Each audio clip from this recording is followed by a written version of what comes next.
যদি আগুন লেগে ছাই হয়ে যায়, আগুন লেগে ছাই হয়ে যায়, তামাম পৃথিবীর বইয়ের দোকান বিশ্ব থেকে হারাবে না পবিত্র কোরআন।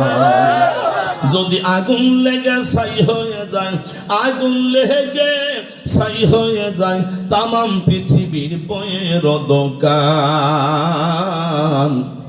বিশ্ব থেকে হারাবে না পবিত্র কোরআন, বিশ্ব থেকে হারাবে না পবিত্র কোরআন।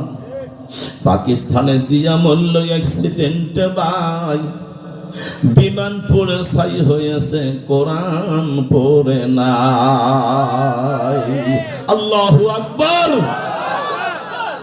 পাকিস্তানে জিয়া মল্ল অ্যাক্সিডেন্টে ভাই বিমান পড়ে ছাই হয়েছে, কোরআন পড়ে নাই। এ যে নূর নবীজি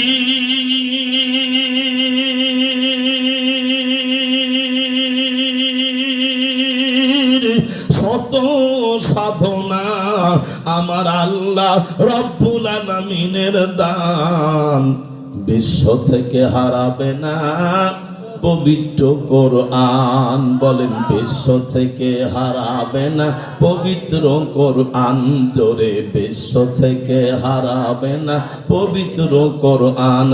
আগুন লেগে ছাই হয়ে যায়, যদি আগুন লেগে ছাই হয়ে যায়, তামাম পৃথিবীর বইয়ের দোকান বিশ্ব থেকে হারাবে না পবিত্র কোরআন। বলো বিশ্ব থেকে হারাবে না পবিত্র কোরআন। নাহনু নাযালনা যিকরা ওয়া ইন্না লাহু লাহাফিজুন।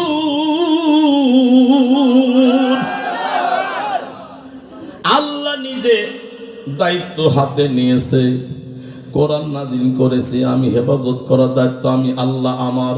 আল্লাহু আকবার কি বলবেন না? আল্লাহ নিজের দায়িত্ব হাতে তুলে নিয়েছে, কোরআন হেফাজত করার দায়িত্ব আমার আল্লাহর হাতে। আমি আপনি যত চেষ্টা করি না কেন, যত পায়চারি করি না কেন, এক বিন্দু কোরআনের একটা আজের পর্যন্ত কোনো ক্ষতি করতে পারবো না, একটি নোক্তা পর্যন্ত আমরা কোনোদিন ক্ষতি করতে পারবো না। বরং কোরআনের সাথে বিরোধিতা করার কারণে আমরা আজকে মুসলমানের দপ্তরতে আমার নামটা কেটে যাবে, কোরআন থেকে আমি আপনি দূরে সরে চলে যাব। আর মুসলমান যেই মানুষটা কোরআন থেকে দূরে সরে চলে যায়, ওই মানুষটার নাম হলো মুনাফিক, মুনাফিক, মুনাফিক।